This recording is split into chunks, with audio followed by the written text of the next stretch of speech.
시청자 여러분 안녕하십니까? 센 경제 현장의 임동석입니다. 원달러 환율이 다시 1,500원대를 돌파했습니다. 원달러 환율은 하루 사이에 25원 오른 1,506원으로 마감을 했는데요. 원엔 환율 역시 100엔당 1,600원에 근접하면서 1991년 고시 환율 집계 이후 최고치를 기록을 했습니다. 환율의 급등세로 코스피 지수도 41포인트나 급락하며 1,060선대로 힘없이 밀려나고 말았습니다. 일주일 내내 코스피 지수가 하락하면서 오늘 금융시장 고환율에 또 주가와 채권까지 폭삭 내려앉으면서 패닉 상태를 보이는 모습이었습니다. 오늘 센 경제 현장에서는 한미 외교장관 회담 내용과 휘발유 값이 리터당 1,500원대로 상승했다는 소식에 대해서 자세히 알려드리도록 하겠습니다. 자, 먼저 미국 힐러리 클린턴 국무장관이 우리나라를 방문했습니다. 최근에 북한의 미사일 발사 움직임 등으로 한반도 정세가 상당히 좀 뒤숭숭한데요.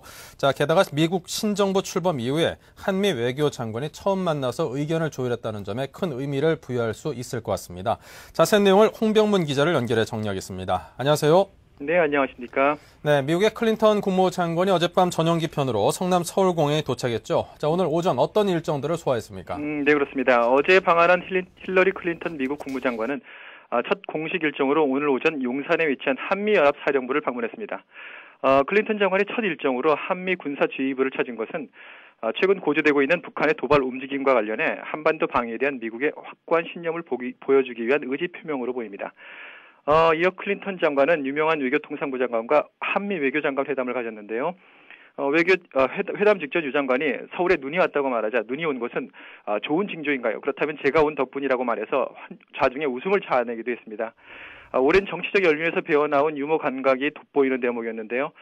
하지만 클린턴 장관은 회담 이후 기자회견장에서는 북한 문제를 언급할 때 매우 단호한 표현으로 북한에 대한 경고의 메시지를 던졌습니다. 클린턴 장관은 우선 북한은 모든 도발적인 행동을 종식해야 한다고 오늘 뗐는데요.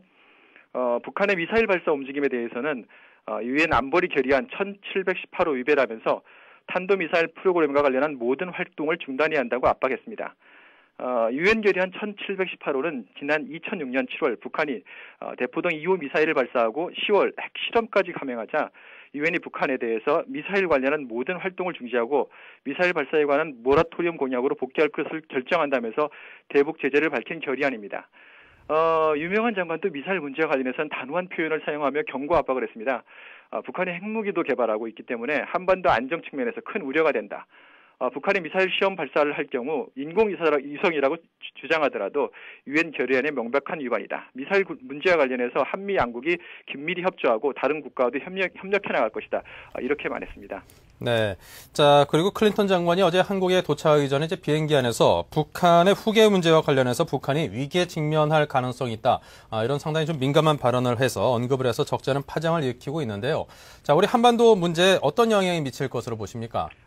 네, 대북 전문가들은 일단 북한이 가장 민감해하는 사안을 미국 외교수장이 건드렸다는 점에서 북한 반발이 이어질 것으로 보고 있습니다. 이번 발언이 나온 상황은 이렇습니다. 클린턴 장관이 어제죠 19일 한국에 도착하기 직전 자카르타발 서울행 비행기에서 수행 기자들과 간담회를 가졌는데요. 여기에서 기자들과 일문일답 중에 미국은 북한 김정일 위원장의 후계 문제를 둘러싼 위기에 대해서 우려하고 있다. 북한이 조만간 후계 문제를 둘러싼 위기에 직면할 가능성도 있다. 뭐 이렇게 말했다고 합니다. 또 후계 후보들이 경쟁을 벌이면서 북한 지도 체제가 변화할 경우에 북한과 인근 국가에서 긴장이 고조될 수 있을 것으로 걱정하고 있다. 이런 말도 했다고 합니다. 미국 국무장관이 북한 김정일 국방위원장의 후계 문제를 거론하는 것은 뭐 전례가 없는 것은 아닌데요. 하지만 비교적 이례적인 경우에 해당되고 발언 시점이 또 북한 문제 최대 이해 국가인 우리나라를 방문하기 직전에 나왔다. 이런 점에서 눈길이 가지 않을 수가 없습니다. 일각에서는 미국 국무부가 김정일 국방위원장의 건강 상태, 후계 구도 등을 둘러싸고 북한의 상황이 예상보다 긴박한 양상으로 전개되고 있는 것으로 판단했음을 보여주는 그런 발언이라고 이렇게 분석을 하고 있습니다.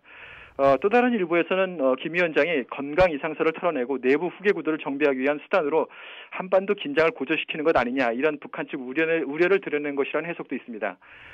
북한의 폐쇄적인 특성에 비춰볼 때 북측 정세 파악에 대한 어려움을 단순하게 토로한 거 아니냐 뭐 이런 시각도 있는데요. 파장이 확대될 기미를 보이자 클린턴 장관은 오늘 한미 외교장관 회담 직후 가진 기자간담회에서 어떤 비밀 정보를 말한 것이 아니다. 한반도 이상 상황에 대비해서 비상계획 등을 위해 모든 것을 다 고려한다. 이렇게 말했는데요. 원칙적인 수준에서 밝힌 언급이라고 이렇게 의미를 축소하는 분위기였습니다. 외교통상부 당국자도 뭐 클린턴 장관의 답변은 뭐 의도적이거나 준비된 발언은 아니었다. 뭐 이렇게 들었다고 하면서 클린턴 장관이 이날 발언에 대해서 그렇게 큰 의미를 부여하지 않는 모습이었습니다. 네. 그런데 뭐 대북 전문가들의 판단은 조금 다른 것 같습니다. 그런데 어떤 의도에서건 클린턴 장관의 발언이 한반도 정세에 적지 않은 영향을 미칠 것이다. 이렇게 예상을 하고 있는데요. 북한으로서는 뭐 가장 민감한 후계 문제를 김 위원장의 건강 이상 설이 나오고 있는 이런 시점에 미국이 의도적으로 건드렸다. 뭐 이런 점에서 반발이 이어질 것이라고 보고 있습니다. 네, 그리고 뭐 북한이 요즘 뭐 미사일 발사 조짐을 보이고 있는데요. 이 같은 클린턴 장관의 발언에 자극을 받지 않을까 이렇게 우려하는 시각도 있는 것 같습니다. 네. 자, 그리고 한미 외교장관 회담에서는 북핵 문제 외에도 세계적인 금융위기 극복 그리고 또 민감한 문제죠. 아프가니스탄 재건 방안 등에 대해서도 협력키로 했다지요. 네, 그렇습니다. 그 두 장관은 이날 회담에서 한미 동맹 발전, 뭐 그리고 금융위기 극복 방안, 뭐 아프가니스탄 재건 등에 대해서 양국이 긴밀히 협력하기로 했습니다.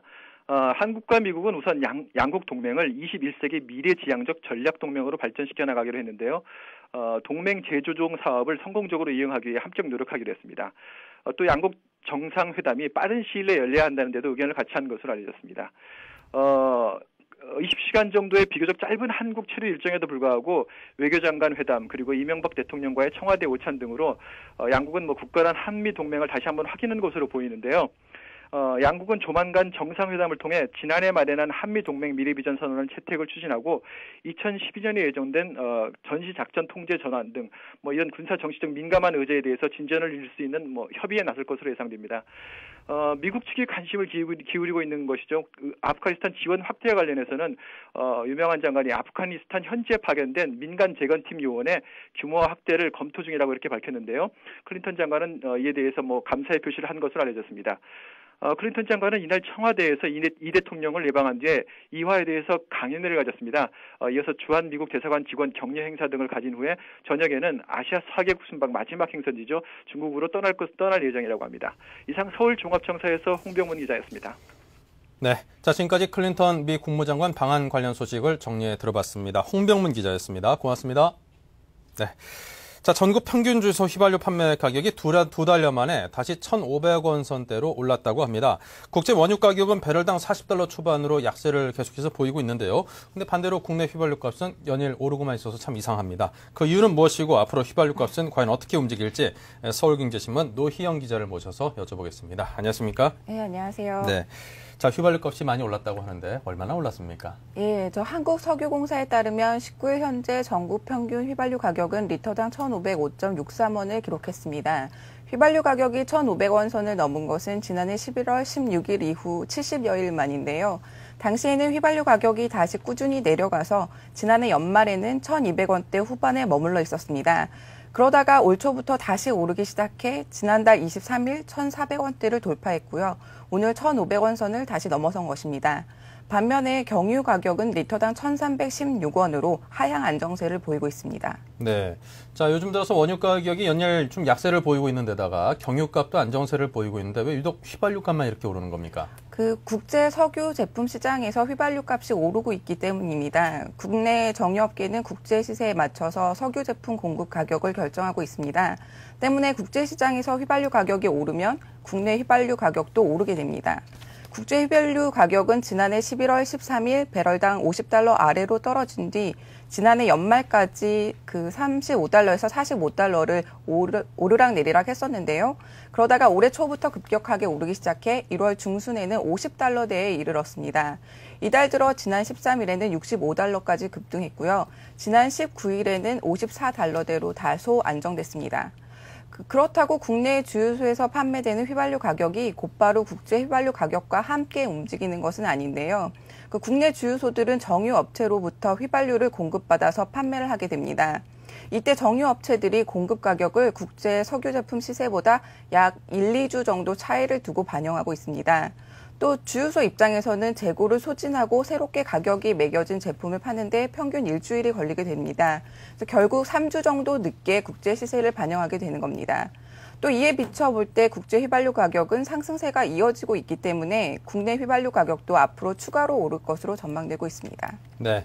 자, 그런데 이제 국제 휘발유 가격은 보통 여름에는 좀 오르고 겨울에는 약세를 경유와 등유가 또 겨울철에 오르는 게 일반적인 추세인데요. 자, 이번에는 이게 좀 반대로 움직이는 것 같습니다. 그 이유는 뭘까요? 예, 말씀하신 대로 휘발유는 여름에 값이 오릅니다. 자동차용 연료로만 용도가 한정된 제품이고 그 미국이 세계 생산량의 절반 이상을 소비하고 있거든요. 네. 그래서 미국의 휴가 시즌인 여름에 가격이 오르는 게 일반적입니다. 반면 경유와 등유는 자동차용, 산업용뿐만 아니라 난방용으로 쓰이기 때문에 겨울철에 주로 값이 오르고요. 이런 점에서 올 들어 국제 휘발유 가격이 급등한 것은 그야말로 때 아닌 겨울철 이상 급등 현상이라고 받아들여지고 있습니다. 석유 업계에서는 이번에 휘발유 값이 오른 주 원인이 아시아 지역의 일부 정유 공장에서 가동을 중단했기 때문으로 보고 있는데요. 지난해 휘발유 가격이 급락하면서 동남아시아의 일부 정유사들이 그동안 미뤄왔던 정기 점검을 일제히 실시를 했거든요. 이 영향으로 올 들어 휘발유 공급이 줄어들면서 가격 상승 요인이 됐다는 분석입니다. 이와 함께 국제 석유 제품 트레이더들도 휘발유 값이 더 내려갈 것에 대비해 지난해 재고를 대거 팔아버렸는데요. 이 점 역시 공급 부족의 한 원인으로 꼽히고 있습니다. 반면에 경유와 등유는 올 들어 각국의 산업 생산 조업률이 내려가면서 수요가 줄었기 때문에 겨울철인데도 가격이 제자리 걸음을 하고 있는 것으로 보입니다. 네. 자, 그렇다면 더 중요한 것은 이제 앞으로 휘발유 값이 어떻게 움직일 것인가에 대해서인데 앞으로 좀 더 오르겠습니까? 예, 앞서 말씀드린 대로 국제 휘발유값 움직임이 국내 주유소 판매 가격에 반영되는 데는 대략 3주일이 걸립니다. 그런데 지난 3주간의 국제 휘발유 가격 추이를 보면 꾸준히 상승세를 보이고 있습니다. 국내 휘발유 값도 향후 추가로 오를 가능성이 높다고 봐야 할 것 같고요. 또 아시아 지역 일부 정유 공장의 정기 점검이 이달 말까지 이어질 것이라는 전망도 나오고 있습니다. 따라서 국제 휘발유 가격의 강세는 이달 말까지는 진정되기가 좀 어려울 것으로 보이고요. 국내 휘발유 가격도 이에 따라서 다음 달까지는 계속 강세가 이어질 것으로 보입니다. 네. 자, 지금까지 연일 오르고 있는 휘발유 가격에 대한 소식을 정리해 들어봤습니다. 서울경제신문의 노희영 기자였습니다. 고맙습니다. 네, 감사합니다. 네, 올 들어서 온라인 게임 시장에 속편 열풍이 불고 있다고 합니다. 대작 게임들의 속편 열풍이겠죠. 자, 지난해 시장이 아이온과 프리우스 등 대작 게임의 격전장이었다면 올해는 과거 크게 히트했던 대작 게임들의 속편들이 그 2차전을 펼칠 계획이라고 합니다. 자, 서울경제신문의 임지훈 기자를 연결하겠습니다. 안녕하세요. 예, 안녕하십니까. 네, 최근 국내 온라인 게임 시장에 대작 게임들의 속편 열풍이 불고 있다고요. 네, 네, 그렇습니다. 올해 들어서 국내 온라인 게임 시장에 대작 게임 속편이 잇따라 나오고 있습니다. 이들 후속작은 전작을 뛰어넘는 완성도 높은 게임성으로 시장의 새로운 판도 변화를 예고하고 있습니다. 실제로 드래곤플라이, T3 엔터테인먼트, 윈디소프트 등 국내 온라인 게임 업체들은 올해 카르마2, 오디션2 등 자사 간판 게임 후속작들을 잇따라 출시할 예정입니다. 이들 게임은 각각 1인칭 슈팅, 캐주얼 댄스 배틀 등 다양한 장르의 원조격인 전작들을 기반으로 만들어졌습니다. 네. 자, 그렇다면 눈여겨볼 만한 게임으로는 어떤 것들이 있습니까? 지난달 22일 공개 서비스를 시작한 드래곤플라이의 카르마2를 들 수 있습니다. 네. 게임은 제2차 세계대전의 전장의 분위기를 그려낸 1인칭 슈팅 게임인데요. 카르마2는 2002년 서비스 당시 최고 동시 접속자 8만 명을 끌어모으며 국내 1인칭 슈팅 게임 시장에 붐을 일으킨 카르마 온라인의 속편으로 다양한 무기체계, 스피디한 게임 진행 등을 통해 전작의 게임 재미 요소를 계승 발전시킨 것이 특징입니다. 카르마2는 또 기존 1인칭 슈팅 게임에서는 볼 수 없었던 차별화된 요소도 도입했습니다. 예를 들어 새로운 채널 시스템을 구현해 로그인 후 바로 게임에 참여할 수 있도록 했으며 주로 오른손을 사용하던 1인칭 슈팅 게임과는 달리 양손 컨트롤이 가능하도록 그 기능을 강화했습니다.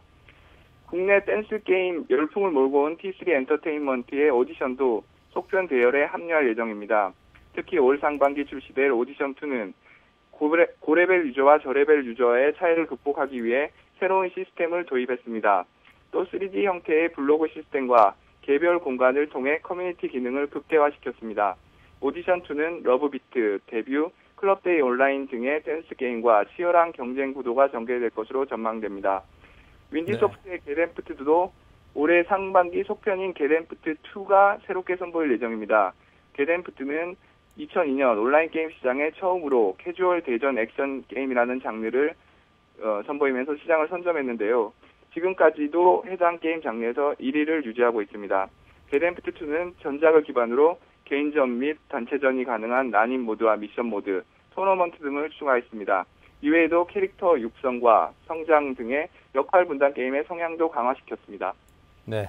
자, 그렇다면 외국 업체들의 게임은 좀 어떻습니까? 올해 출시될 대작 게임들의 속편이 있습니까?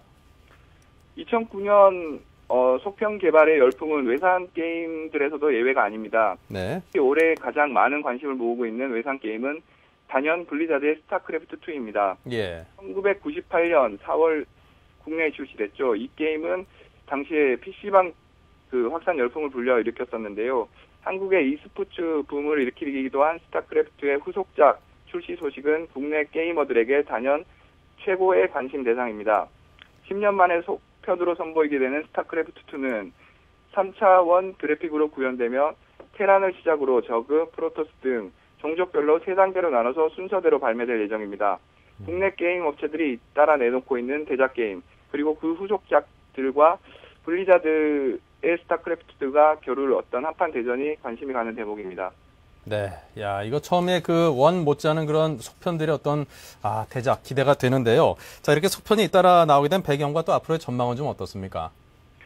아무래도 이처럼 속편 개발에 적극적으로 업체들이 나서는 이유는 실패 확률이 낮기 때문입니다. 신규 게임 개발은 실패할 수 있는 요소가 높은 반면에 후속작의 경우 기존 히트 게임의 유명세를 바탕으로 게임의 인지도를 손쉽게 높일 수 있습니다. 전작의 이용자를 속편 유저로 흡수할 수 있다는 이점도 업체들을 속편 경쟁 대열에 합류시키는 요인으로 작용하고 있습니다. 올해는 그 어느 해보다도 많은 후속작들이 나올 것으로 예상됩니다. 하지만 속편에 대한 게이머들의 기대치가 높기 때문에 보다 완성도 높은 게임을 선보여야 시장에서 성공할 수 있을 것이라고 전문가들은 입을 모으고 있습니다. 2009년 게임 시장에 새로운 변화의 바람을 불러일으키고 있는 대작 게임의 속편이 어떤 파장을 가지고 올지 지켜볼 대목입니다. 네. 자, 아무래도 그 리스크를 좀 최소화하기 위한 그런 선택이 아닌가 싶습니다. 자, 지금까지 서울경제신문 임지훈 기자와 함께했습니다. 고맙습니다. 네, 감사합니다. 네, 이어서 오늘의 경제 지표를 살펴드리겠습니다.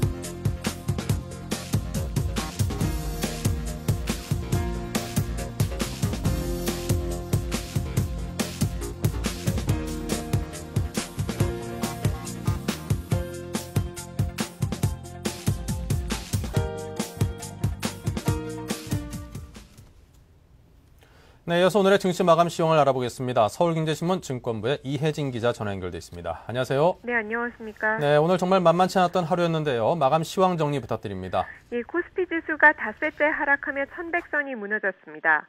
올 들어 가장 낮은 수준입니다. 미국의 주요 경기 지표 악화로 다우지수가 6년 만에 최저치로 떨어지는 등 뉴욕 증시가 하락했다는 소식이 전해진 가운데 원달러 환율 급등까지 가세한 점이 급락 이유였습니다. 오늘 외국인들은 9일째 순매도세를 이어가며 총 3,600억 원이 넘게 대규모로 주식을 팔아서 수급 부담을 가중시켰습니다. 반면 개인은 3,400억 원을 순매수하며 저가 매수에 나섰지만 급락을 막기에는 역부족이었습니다. 오늘 코스피 지수는 어제보다 41포인트 내린 1,065로 마감했습니다. 삼성전자와 포스코, SK텔레콤 등 시가총액 상위 종목들이 일제히 하락했습니다. 특히 글로벌 금융위기가 다시 부각되고 있는 가운데 해운 선사들의 선박 발주 취소 우려가 커지면서 현대중공업과 같은 대형 조선주들이 6에서 13% 하락하는 등 조선주의 낙폭이 컸습니다. 네, 자 오늘 시장의 환율이 아무래도 가장 큰 악재로 작용을 한 듯 싶은데요. 오늘 왜 이렇게 많이 올랐습니까? 예, 원달러 환율이 9일째 상승하며 1,500원 선을 가볍게 뚫었습니다. 오늘 원달러 환율은 어제보다 25원 오른 1,506원으로 마감했습니다. 지난해 11월 24일 종가인 1,513원 이후 가장 높은 수준입니다. 환율이 오른 이유는 복합적입니다. 일단 수급적으로 살펴보면 달러 수요가 국내에서 증가하고 있습니다. 외국인들이 주식시장에서 꾸준히 주식을 매도하면서 본국 송금 수요가 늘었습니다. 또 해외 주가 급락으로 인해 투신권의 환위험 해지분 청산과 관련한 달러화 매수세가 유입된 것으로 시장 관계자들은 보고 있습니다. 또 국제적으로 보면 글로벌 금융위기가 재현되면서 안전자산인 달러에 대한 수요가 몰리고 있는 점도 원달러 상승의 큰 요인입니다. 남북 간 대립으로 인해서 한반도의 지정학적 리스크가 커지고 있는 점도 원화가치 하락에 심리적인 영향을 미치고 있습니다. 전문가들은 앞으로도 환율 상승세가 지금처럼 가파르지는 않더라도 당분간은 지속될 것으로 보고 있습니다. 쉽사리 금융시장 불안이 가라앉지 않을 것으로 보이는 데다가 경상수지 적자 등 국내 수급 문제가 겹친 상황이기 때문입니다. 더구나 다음 달 배당급 지급이 본격화되면 외국인 투자자들이 받은 배당급을 본국으로 송금하면서 달러 부족이 심화될 수 있을 것으로 보입니다. 그래서 따라서 일부에서는 환율이 11월 전저점인 1,525원도 조만간 뚫을 것이라는 시각도 나오고 있습니다.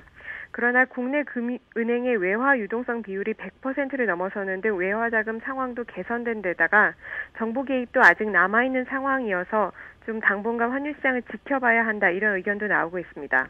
네, 참 걱정이 되네요. 자, 그리고 상장 심사가 강화되면서 앞으로 퇴출되는 기업들의 수가 늘어날 수도 있다고요? 예, 한국거래소가 상장 폐지 실질 심사 제도의 칼을 빼들었습니다. 오늘 거래소는 온누리 에어에 대해서 상장 폐지 실질 심사 여부를 결정하겠다고 밝히고 주권 매매 정지를 결정했습니다. 온누리 에어가 실질 심사 대상으로 지목된 이유는 매출액 부풀리기 의혹 때문입니다. 코스닥 시장 규정상 2년 에 연이어 매출액 30억 원 미만을 기록하면 상장이 폐지되도록 돼 있는데요.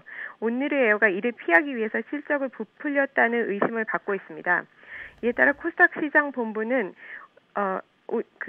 감사 보고서를 통해서 지난해 매출액이 30억 원을 넘었지만 정상적인 매출 활동이 아닌 것으로 보고 있다. 그래서 앞으로 전반적인 회사의 부분을 조사할 것이라고 밝혔습니다. 거래소는 온누리 에어를 신호탄으로 해서 그동안 편법적으로 상장을 유지해온 상당수 코스닥 업체에게 실질 심사를 통한 퇴출 철대가 내려질 것으로 보입니다. 네, 자, 지금까지 오늘의 증시 상황 이혜진 기자로부터 정리해서 들어봤습니다. 고맙습니다. 감사합니다. 네, 이어서 뉴스 단신을 전해드리겠습니다.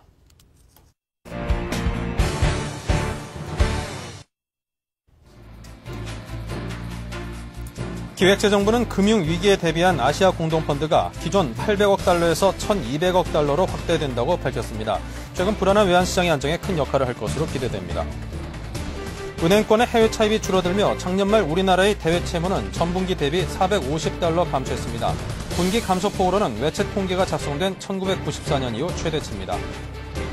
영국의 국가 부채가 4,200조 원을 넘어 국민 1인당 약 7천만 원꼴인 것으로 나타났습니다. 구제금융으로 부채는 국민 소득의 147%에 달할 것이며 1954년 이후 최악의 수준입니다. 앞으로 워크아웃 기업의 구조조정 중 채권금융기관조정위원회가 구조조정에 적극 개입할 수 있게 됐습니다. 채권은행은 이견이 발생하면 언제든 조정위에 의견을 물을 수 있습니다. 네, 잠시 후 증시전략센터가 이어집니다. 대한민국 경제부 증권부 기자들이 아침마다 서울경제TV를 보고 있습니다. 매일 20분 투자로 미 증시 흐름을 한눈에 블룸버그 파이널 워드, 30분 시청으로 아시아 경제까지 한꺼번에 블룸버그 아시아 비즈니스 투나잇, 한글 자막과 함께 방송되는 블룸버그의 또 다른 프로그램들,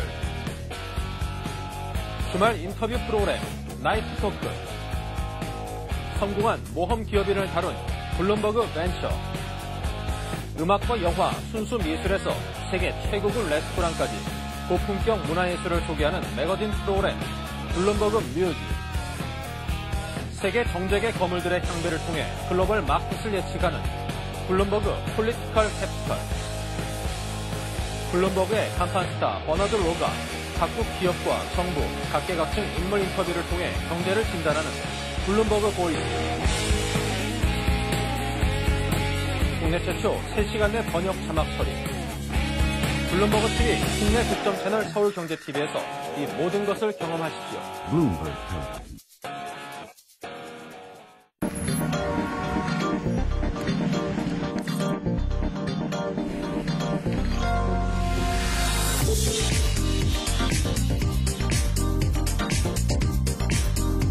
블룸버그 TV 국내 독점 채널 서울경제TV.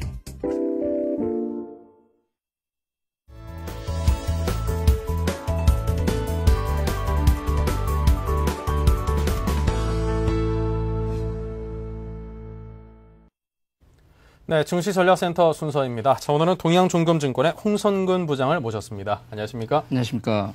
네, 자, 이번 주 내내 하락세를 보였던 코스피 지수가 오늘도 역시 큰 폭으로 떨어졌습니다. 자, 이런 날은 시황을 전하는 게 참 반갑지도 않고 정리하기 참 쉽지 않을 텐데요. 자, 먼저 이번 주 장의 움직임을 정리해 주시기 바랍니다. 예, 미국 그 뉴욕 지수 하락과 그 동유럽 금융시장 불안 또 그 환율 급등으로 외인과 기관 매도 속에서 코스피 시장이 41.15포인트 하락한 가운데 천공 65.95포인트로 장을 마감하였습니다. 네. 그동안 그 지지 역할을 했던 그 1100선이 쉽게 무너지면서 하락폭을 키웠고 환율 또한 장중 1510원을 웃돌면서 외국인 매도 공세를 부추겼습니다. 코스닥 시장 역시 그 외인 매도 속에서 개인 매도 동참하는 모습으로 17.53포인트 하락한 가운데 367.14포인트로 장을 마감하였습니다. 코스피 시장에서는 그 조선은행 등 그런 종목군들이 급락하는 가운데 시가총액 상위 종목 대부분이 하락하는 그러한 모습이었습니다. 특별히 그 NHN 종목만 강보합세를 유지하는 가운데 전체적으로 시가총액 상위 종목들이 하락하는 모습이었습니다. 코스닥 시장 역시 그동안 그 테마를 형성하면서 장을 이끌었던 그 서울반도체, 수성 엔지니어링 이러한 종목군들이 큰 폭 하락하는 모습이었고 태웅과 셀트리온만 제외하고 나머지 시가총액 상위 종목 모두가 하락하는 그런 모습이었습니다. 또한 그 환율 급등으로 하나투어를 필두로 한 그 여타 여행주들도 약세를 보이는 그런 모습이었습니다. 이번 주 시황을 좀 더 들어가서 살펴보면 외국인과 프로그램 그 매도가 진행되는 가운데 주 후반 낙폭을 키우는 그런 한 주간이었습니다. 특별히 시장 배경을 살펴보면은 동유럽에 있는 그 금융시장의 디폴트 위험 이러한 부분들이 크게 부각되면서 장을 이끌어내렸던 것 같습니다. 2008년도 이후에 3대 국제 그 신용평가사인 무디스, S&P, 피치 이러한 그 평가서로부터 신용 등급 하향 조정 건수가 이러한 동유럽이 74%나 됩니다.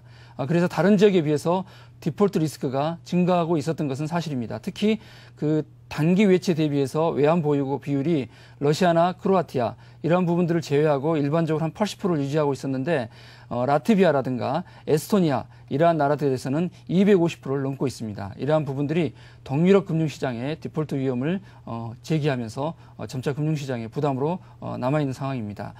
또한 그 국내 그 신용 부도 수합 프리미엄 부분도 4%대로 다소 올라온 부분이 있습니다. 또한 그 다른 배경을 살펴보면 엔화 강세에 따른 그 엔캐리 트레이드 자금 청산 우려도 다시 부각되고 있는 모습입니다. 또한 오늘 그 장중에 이미 설명을 드렸습니다만은 환율 상승 오늘도 25원 오르면서 1,506원으로 장을 마감했습니다. 이러한 부분들이 이번 주 시황 전체적인 부분들을 주가를 붙잡는 부분들이었습니다.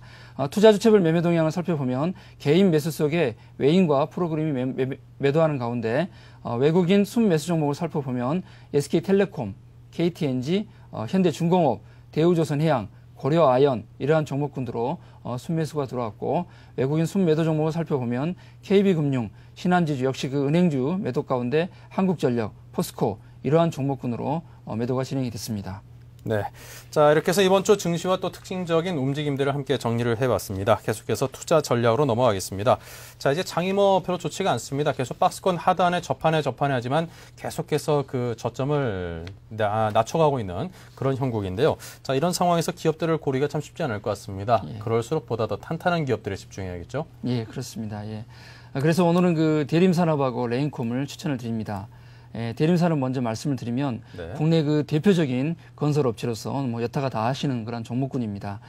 일단 뭐 지난해 매출 실적을 살펴보면은 국내 그 수주 증가로 전년 대비 19% 증가한 가운데 5조 8,922억 원을 사상 최고치를 달성을 했습니다. 하지만 그 원자재 가격 상승으로 영업이익은 전년 대비 10% 감소한 3,892억 원을 달성하였고, 또한 그 순이익 부분도 석유화학 계열사의 그 지분 손실 발생과 충당 부채 설정 등으로 전년 대비 75% 감소한 가운데 1,102억 원 달성을 하였습니다. 올해 예상은 그 매출 6조 2천억 정도를 예상을 하고 있고요. 영업이익은 4,500억 정도를 예상을 하고 있습니다. 특히 그 올해는 그 기수주였던 2007년도 해외 수주 부분들이 그 성과가 가속화됩니다. 그래서 그 매출 증대로 연결이 될 걸로 예상이 되어서 올해 매출은 좀 더 추가로 상승할 걸로 예상합니다. 또한 그 올해 예상하는 그 수주 금액도 7조 8천억대를 예상을 하고 있습니다. 순차입금 부분을 좀 살펴보면 1조 3천억 원에서 1조 1,000억 원 정도로 감소를 하였습니다. 특히 그 2005년도에 서울시로부터 3,823억 원으로 낙찰받은 그 뚝섬에 있는 그 상업 용지가 있습니다. 이 부분이 지금 그 매각을 진행을 하고 있는데 이 부분이 관심 있게 지켜볼 필요가 있는 것 같습니다. 그 지난해 보면 주가를 그 발목 잡았던 그 자회사 3호가 있습니다. 그 3호가 워크아웃이 지금 진행되고 있는데 그 부분은 이미 주가에 기반영된 걸로 보여지고 장기적으로는 오히려 불확실성이 이제 해소가 되었기 때문에 주가 최악 국면은 탈피한 게 아니냐 하는 인식이 확산이 되고 있습니다. 차트를 보면서 더 말씀을 드리겠습니다. 네. 작년 20만 7,500원 고점을 형성한 이후에 지속적으로 하락을 했습니다. 그래서 10월 20일 대량 거래를 일으킨 이후에 장중 저점인 10월 28일 24,700원을 형성한 이후에 꾸준히 상승하는 모습입니다. 물론 이 건설주고 또 무거운 주식이기에 급등하지는 않고 상승 이후에 조정, 또 상승 이후에 조정을 거치면서 석 달 이상 행보를 하는 가운데 오늘 뭐 전체적인 장 하락과 함께 오늘 대밀리는 모습이었습니다. 하지만 60일선을 지키며 지지선을 유지하는 모습이었습니다. 장중 그 매수가 오늘 저점인 44,000원 전후대를 매수하시면 되시겠고, 손절가는 전저점인 41,300원 부근 41,000원 제시해 드립니다. 목표가는 55,000원을 제시해 드립니다. 네, 이렇게 해서 대림산업 국내 대표 건설업체 중에 하나죠. 대림산업에 관한 설명을 들어봤습니다. 자, 계속해서 다음에는 어떤 기업입니까? 예, 이번엔 레인콤을 추천을 드리겠습니다. 네, 오랜만인데요. 예. 레인콤 그 99년도에 설립되었습니다. 그래서 네. 그 아이리버라는 브랜드로 한때는 그 호황을 누리면서 그 굉장히 급성장을 한 그러한 기업입니다. 예, 지난해 그 우선 매출을 살펴보면 전년 대비 21% 증가한 2,068억 원을 시현을 했습니다. 영업이익 또한 전년 대비 121% 증가한 55억 9천만 원을 달성했습니다. 특별히 그 레인콤은 과거 회사의 모습들을 좀 살펴보면 99년도에 설립되어서 MP3라는 그 플레이어로 고성장을 이루었습니다. 그 MP3 플레이어가 히트를 치면서 한때는 2004년 전후까지 해서 최고의 실적을 이루었습니다. 하지만 그 최대 실적을 고비로 해서 방만한 경영 또는 그 미 애플사의 경쟁 제품들이 출시되면서 또는 삼성, 소니 등과 같은 대기업들이 공세를 하면서 급격히 실적이 악화되기 시작했습니다. 그래서 회사에 결국은 전폐 위기까지 몰렸습니다만은 2007년도에 그 보고 사모 전문 투자회사라는 그 투자회사로부터 600억 정도의 규모 되는 투자 유치에 성공을 합니다. 그래서 그러한 그 성공 이후에 구조조정을 진행을 하고 또한 그 특히 방만했던 그 해외 시장과 자회사 청산과 함께 자문 경영인을 도입하면서 구조조정 성공을 합니다. 그래서 2007년도 4분기부터 흑자를 시현하게 됩니다. 그래서 그 2007년 4분기 이후에 지속적인 지금 흑자를 유지를 하고 있습니다. 특별히 이번에 그 KT와 함께 그 인터넷 전화 그 웨이브를 그 국내 첫 상용화를 성공을 했습니다. 그 웨이브는 그 차세대 그 네트워크 단말기로 인식되는데 풀터치 스크린 방식으로 7인치 그 LCD 액정 화면을 탑재하고 있습니다. 영상 통화는 물론이고 지역 정보라든가 교통 정보, 증권 뉴스 서비스까지 가능하며 이 인터넷 그 웨이브가 성공 여부가 지금 기대가 되고 있는 시점입니다. 올 3월 달에 본격 서비스를 실시할 예정이고 회사 측에서는 지금 전체 매출액의 한 10% 정도를 달성 목표로 하고 있습니다. 차트를 보면서 추가 말씀드리겠습니다. 레인콤 역시 그 작년 10월 28일을 저점으로 해서 1,360원을 형성을 했습니다. 이때 그 지난 작년 3분기 영업 이익 달성과 또한 그 인터넷 전화 그 웨이브 출시에 대한 기대감으로 단기 급등을 했었습니다. 하지만 그 매물 출회와 함께 대량 거래와 함께 매물 출회가 되면서 장기 행보를 하는 국면이었습니다. 그렇게 장기 행보한 이후에 다시 한번 거래가 증가되면서 추가 상승 이후에 요즘 장 조정과 함께 조정을 보이고 있습니다. 하지만 그 추세들을 깨트리지 아니하고 지금 유지를 하고 있습니다. 그래서 매수가 오늘 종가인 2,600원 전후를 추천드리고 선저가 차트가 모여있는 2,500원, 목표가는 3,400원을 제시해 드립니다. 네, 과거 한때 이제 MP3로 상당히 그 시장에서 날렸던 그런 기업이죠. 이제 신사업에 진출하는 이만큼 그 부분에서 어떤 매출과 또 수익성을 한번 기대를 해보겠습니다. 자, 오늘 두 기업의 추천을 받았습니다. 대림기업과 레인콤이었는데요. 자, 계속해서 우리 투자자분들이 이제 다음 주 우리 증시가 어떤 방향으로 흘러갈지 상당히 염려를 많이 하고 있습니다. 이번 주 내내 보였던 어떤 하락세가 다음 주에도 보다 더 심화되는 거 아닌가 그런 염려를 하시는 분들 많을 거거든요. 자, 이런 분들께 다음 주 투자 전략을 세워주십시오. 예, 뭐 어느 시점 같은 데서 주가를 예측한다는 건 정말 참 어려운 것 같습니다. 네. 예, 하지만 일단은 시황 전망을 좀 살펴보면은 일단 처음에 초두에 말씀드렸던 동유럽 부분이 문제가 되는 것 같습니다. 네. 동유럽 부분의 어떤 신용 위기 이런 부분들이 진정되는 이런 부분들을 살펴볼 필요가 있습니다. 하지만 반면에 이런 생각도 해볼 수가 있습니다. 전 세계 부분에서 동유럽 부분의 GDP가 차지하는 부분은 크지는 않습니다. 이 부분도 한번 참고로 생각을 해야 될 것 같습니다. 또한 미 시장이 오늘 전저점인 7,450포인트를 하향 이탈하였습니다. 그래서 지금 7,447포인트로 마감을 하였는데 이 부분이 빠른 시일 내에 회복되는 부분이 중요한 부분 같습니다. 이 부분이 그동안에 지지됐던 부분들이 이제는 저항선이 되기 때문에 네. 이 부분이 빠른 회복되는 부분들을 체크할 필요가 있을 것 같습니다.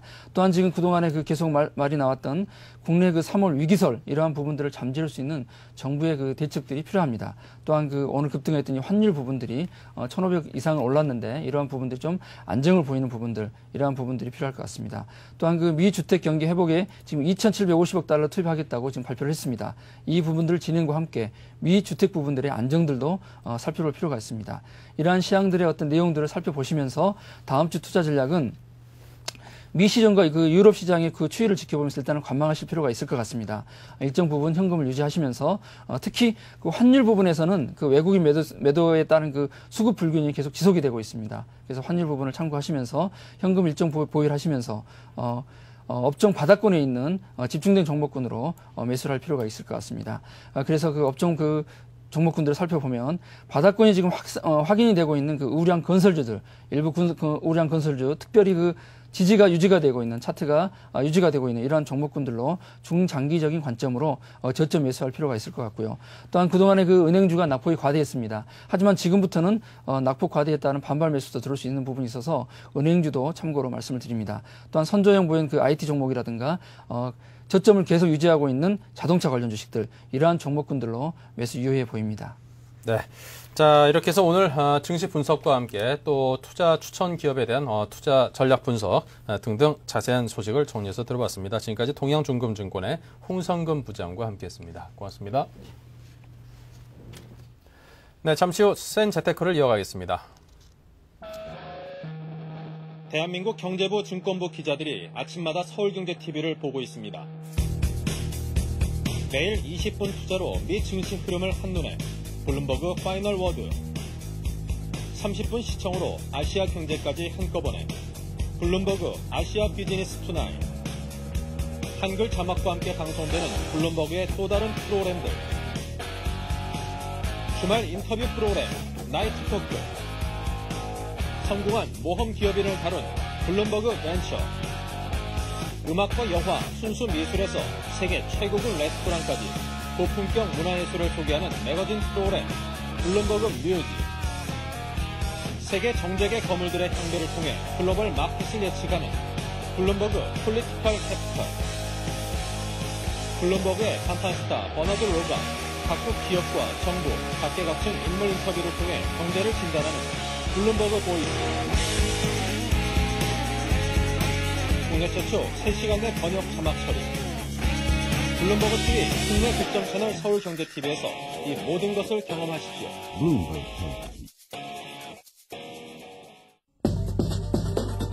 한글로 보는 블룸버그 TV의 실시간 글로벌 경제 정보. 한국 방송사상 외국 경제정보 TV 프로그램을 국내 최초 3시간 내 번역, 자막 처리, 정보 시차를 거의 극복해낸 블룸버그 TV 국내 독점 채널 서울경제TV. 한글 자막과 함께 방송되는 블룸버그 프로그램들을 서울경제TV에서 만나보세요.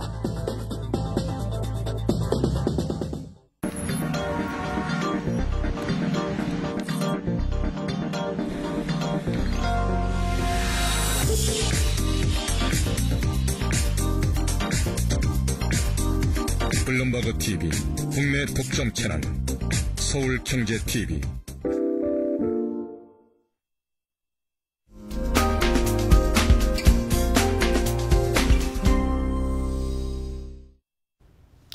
네, 여러분께 채권 시장과 상품 그리고 채권 투자에 대한 모든 것을 알려드리는 시간입니다. 오늘은 그 두 번째 시간입니다. 자, 오늘 전문가로 하나증권의 박태근 채권 전략팀장을 모셨습니다. 안녕하십니까? 네, 안녕하십니까? 네. 자, 지난 시간에 채권이 무엇이고 또 채권의 가격과 수익률에 대해서 알아봤습니다. 이제 기초를 조금 다졌다라고 이제 보여지는데요.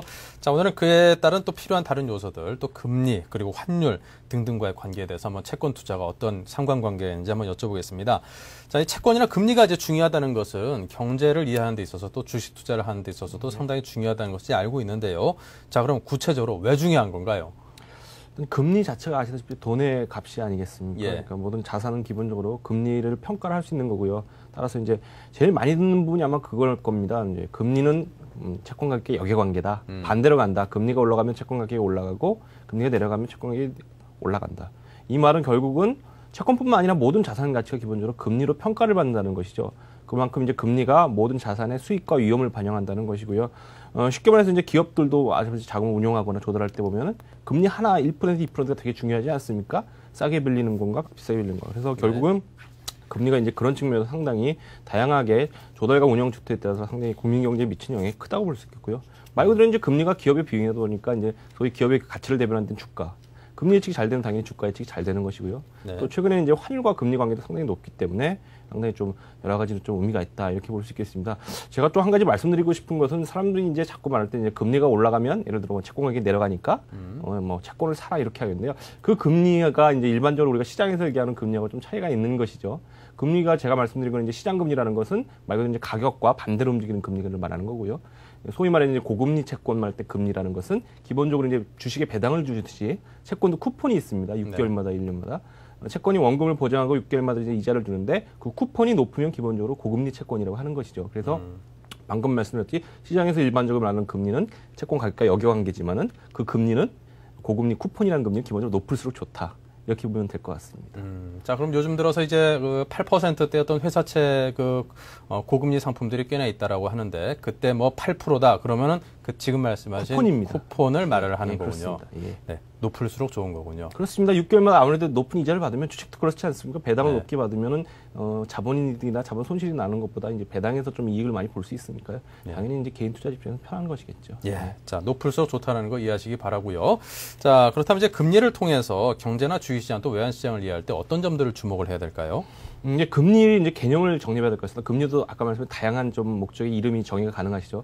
제일 안전한 채권이 이제 나라에서 발행하는 국채, 국고채류가 되겠습니다. 이제 그거는 전혀 위험이 없는, 소위 말해서 이제 원금이 떼일 염려이 없는 원금 보장이 되는 금리를 말하는 것이고요.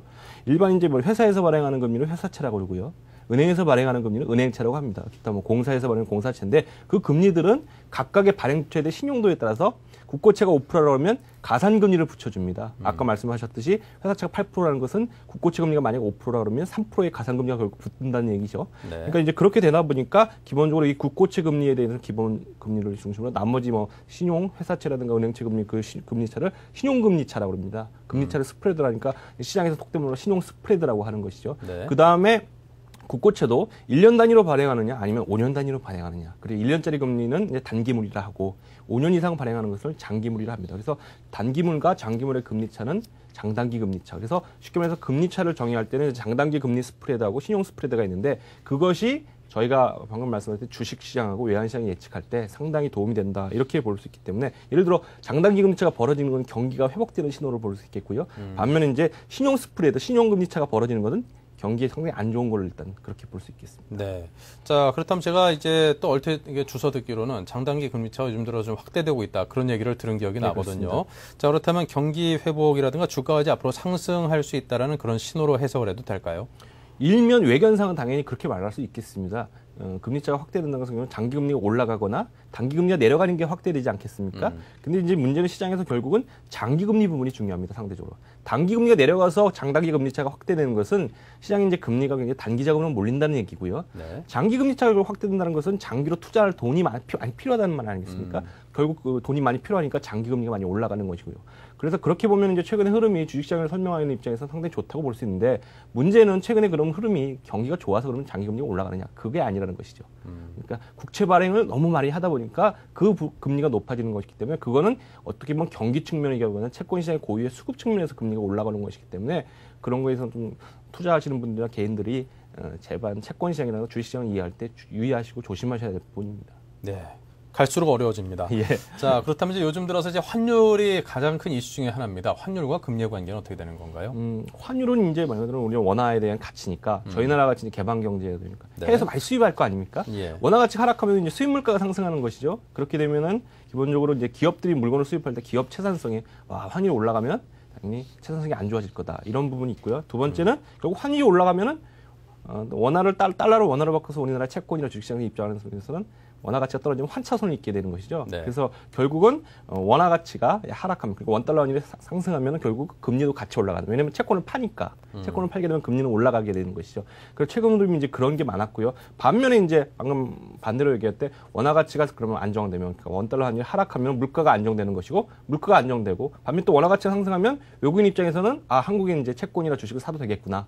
그러면 이제 또 달러 자금이 몰려면 또 원화 가치가 더 하락하게 되는 것이고, 그러니까 원화 가치하고 환율, 그러니까 환율과 금리는 결국은 같은 방향으로 가는 게 기본적으로 시장의 메커니즘이라고 볼 수 있겠습니다. 네, 환율과 금리는 같은 방향으로 간답니다. 정리해서 딱 결론만 딱딱 짚어서 일단 이해를 해야 될 것 같은데요. 그렇습니다. 자, 그렇다면 이제 제가 투자자 입장이 돼서 한번 여쭤보겠습니다. 제가 이제 가외돈이 뭐 1,000만 원은 너무 많고 한 100만 원 정도 있다고 예상을 하고 요즘 들어서 이제 8%대 정도의 이제 그 채권들이 있다고 하니까 요즘 금리가 또 많이 내려가가지고 한 4%대 뭐 그런 정기금밖에 없더라고요. 예, 그렇습니다. 구미가 좀 땡깁니다. 예. 이럴 때 일단은 그 8%라고 딱 그 확정된 그런 금리가 있으면은 나중에 8%를 받는 그거 못지않게 또 중요한 게 지금 채권 가격과 비교한 그 예상 수익률 그것도 아주 중요하게 봐야 된다. 그런 얘기를 들었거든요. 예. 그 부분을 좀 설명을 해주시겠습니까? 그렇습니다. 말 그대로 이제 8%에서 예를 들어 7% 가면 가격은 올라가는 것이니까 분명히 네. 이제 이익이죠. 근데 그 전에 이제 분명히 우리가 따져야 될 것은 8%짜리 채권 회사, 발행하는 회사채가 기업이 망하지 않냐. 소위 말해 부도 위험이 없어야 됩니다. 예. 근데 이제 회사채라는 것은 분명히 어떤 신용등급 아래에 있는 소위 말해 부도 등급이라고 하면 실제로 뭐 예를 들어 3년을 투자했다 하더라도 3년 후 그 기업이 과연 안전하게 존재할 수 있느냐. 이런 부분에 대한 기본 평가를 해야 되는 것이죠. 그러니까 회사채는 당연히 금리가 높으니까 위험을 반영하니까 당연히 금리는 높겠는데 망하지 않는다는 전제하에서는 당연히 8%짜리 아까 말씀드렸던 고금리 쿠폰을 제시하는 채권을 사는 게 당연히 맞다고 보고 있고요. 네. 그러한 이제 신용위험들이 매일 이제 시장에서 평가가 되는 것이겠죠. 그래서 제가 이제 조금 더 구체적으로 말씀드리면 소위 말해서 A등급 이상의 채권들은 지금 투자해도 괜찮습니다. 그 지금 채권의 금리는 많이 내려왔어요. 아까 8%라고 사이즈께서 말씀하셨는데 지금 6% 후반입니다. 그래서 그 정도 채권이 만약에 6% 후반에서 향후에 경기가 좋아져서 위험이 낮아지면 5%대까지 내려가지 않겠습니까? 그러면 이제 자본이익을 얻을 수 있고요. 그래서 예금의 4%보다는 당연히 채권의 60%, 7%, 5%짜리 채권을 사가지고 자본이득과 함께 채권에 대한 이자를 향유하는 게 개인 입장에서는 자산 배분의 주식뿐만 아니라 예금, 채권을 공통 투자하는 데서 상당히 채권 투자가 유용한 전략이다 이렇게 볼 수 있겠습니다. 예. 자, 그리고 이제 제가 그 보다 보니까 이제 기간도 좀 중요한 것 같습니다. 어떤 그 회사채 같은 경우 뭐 한 7%대라고 하는데 만기가 올해 한 11월까지로 굉장히 짧더라고요. 그렇다면 그 리스크를 안고 있다고 하면은 상대적으로 한 2년, 3년짜리 사는 것보다는 좀 1년 미만 그렇게 좀 짧게 가져가는 게 회사가 망할 리스크로부터 좀 보다 더 자유로워질 수 있는 거 아닐까요? 예, 그렇습니다. 그건 모든 채권이 기본적으로 투자를 기간 리스크 프리미엄을 안고 있기 때문에 국고채 같은 경우야 뭐 1년 하든 2년 하든 기간 프리미엄밖에 안 붙겠지만 회사채는 솔직히 방금 말씀하셨듯이 1년 내에 망할 확률보다는 5년, 3년 후에 이제 소위 말하는 부도위험이 크다는 것이겠죠. 그래서 회사채 투자를 한다는 거 해도 지금같이 이제 좀 경기가 불확실한 상황에서는 3년 이하라든가 2년 이하 좀 단기적인 채권 회사채를 위주로 투자하는 것이 안전 안전하다고 볼 수 있겠습니다. 네. 그럼 짧게 한 가지만 더 여쭤보겠습니다. 제가 지금 돈이 있으면은 어떤 채권 사는 게 좋을지 하나 좀 추천 좀 해주십시오. 시장에서 가장 높은 채권은 지금 카드채입니다. 카드 회사에서 말하는 카드 채권인데요. 안 망할까요? 소위 말해서 우량 회사는 안 망합니다. 그래서 우량 회사는 한 3군데, 2군데 정도 안 되니까 이제 그건 일반 증권사라든가 은행의 지점에서 상담해 보시면 될 것 같고요. 그 이면에는 이제 공사채라든가 아까 말씀하셨던 우량 회사채 A등급, 만기가 2년 밑에 짧은 것들 한 5에서 6% 정도 수익률 제시하는 것들을 산다면 상당히 뭐 예금보다 높고 주식시장보다는 다소 좀 안전하니까 재테크에 소위 말해서 좋은 수단이 되지 않을까 그렇게 보고 있습니다. 딱 하나 찝어주신다면 카드채를 사라. 길게 본다면 카드채, 단 짧게 본다면 A등급 이상의 회사채입니다. A등급의 회사채. 기억하기가 쉽지 않습니다. 내일 토요일이라서 월요일까지 까먹을 것 같은데요. 적어놔야겠습니다. 자, 지금까지 하나증권의 박태근 채권전략팀장으로부터 자세한 투자 설명 말씀 들었습니다. 고맙습니다. 네, 감사합니다. 네, 오늘 원달러 환율이 무척이나 크게 올랐습니다. 석 달 만에 1,500원을 넘어서면서 외환시장이 큰 불안감에 휩싸이고 있는데요. 자, 일부에서는 이제 지정학적인 문제라든가 또 외화 유동성에 대한 불안감이 함께 겹쳐지면서 1,600원대를 향한 급등세를 보일 것이라는 그런 관측도 나왔습니다. 하지만 이제 또 관계 당국에서 그냥 놓고 볼지만은 않을 것 같다는 그런 생각이 들면서 아무래도 1,500원대에서 오름세가 좀 진정되지 않겠느냐 그런 의견도 함께 대립을 하고 있습니다. 과연 어느 쪽으로 흘러갈지 모르겠습니다만 워낙 급등하고 있는 환율 때문에 많은 투자자분들이 시장 참여자들이 좀 불안해하고 있는 만큼 좀 안정세를 띄워줬으면 좋겠다는 바람을 가져봅니다. 자, 저는 여기서 인사드리겠고요. 날씨가 좀 춥습니다. 건강 유의 잘 하시고요. 다음 주 월요일 날 건강한 얼굴로 다시 뵙겠습니다. 고맙습니다.